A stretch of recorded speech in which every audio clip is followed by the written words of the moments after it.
This one is a classic, so we have to do it. Let's go. Hellraiser opens up introducing us to this guy named Frank Cotton. Now, Frank is in pursuit of otherworldly pleasures because everything on Earth just doesn't do it for him anymore. We see Frank in Morocco and he meets with this merchant who gives him this puzzle box in exchange for money. And as Frank leaves, the merchant tells him, "It's yours, it always was." Frank ends up going home and is in this bare, kind of falling apart attic. And he's fucking around with the puzzle box and he ends up solving it. And when he does, these chains shoot out of it and start ripping at his skin. We see this black hooded figure emerge. We don't see his face yet, but all of a sudden the room goes back to normal. It's just empty. Sometime later, we meet Larry Cotton, who is Frank's brother, and Larry's wife, Julia. They end up moving into the house with the old attic that we just saw. It's the family house. You can see that there's some tension in this relationship here, and Julia is basically just a bitch right off the rip. Larry also has a young daughter named Kirsty, whose mother was his previous wife who died. As they're moving into the house, Frank cuts his hand one day, and his blood drops on that floor in the attic that we had seen Frank do this puzzle on earlier. Because this blood dripped in the perfect spot, it resurrects Frank. But it is not normal Frank. He is just this bloody pulp of muscle. So Julia ends up finding him in the attic, and at this point it's revealed that her and Frank had an affair. This trifling hoe slept with her husband's brother the night before their wedding. And Julia since has been obsessed and infatuated with Frank. Frank is "I need your help. I need to restore my body. And once I'm back to normal, you and I can run away together and live happily ever after."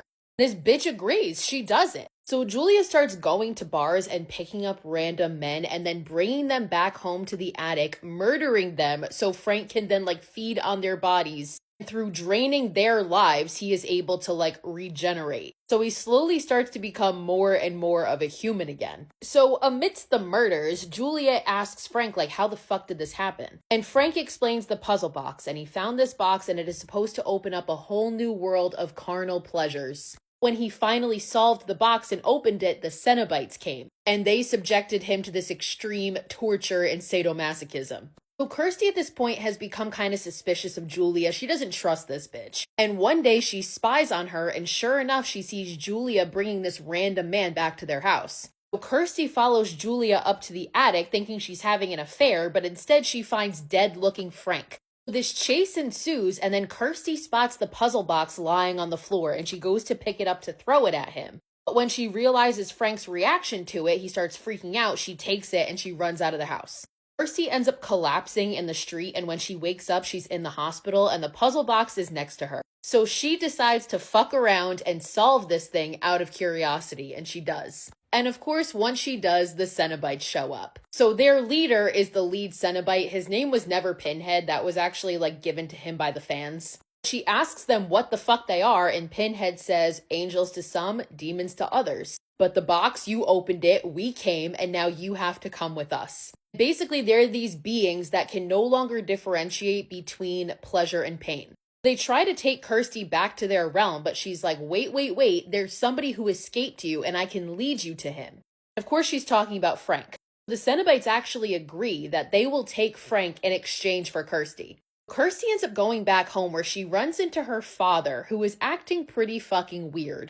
Julia takes Kirsty to the attic and is "Look at that body, that's Frank's, your father killed him, all is well." And there's this flayed body.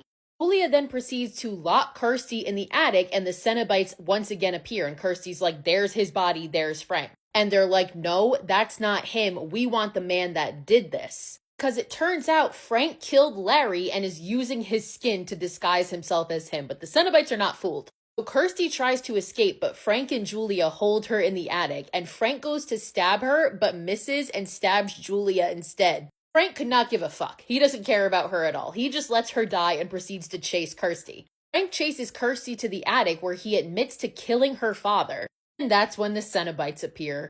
They hear his confession, so they know that he is the one that they want. And these chains again just start flying out of nowhere and just rip his skin apart. Frank, looking like Larry, just smiles as his skin is literally being taken off his body and just says, "Jesus wept."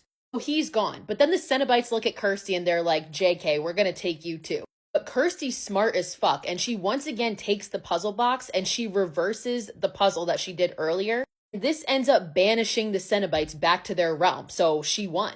Kind of, because her boyfriend then arrives and the house just starts collapsing all around them and they very narrowly escape, but they both make it out.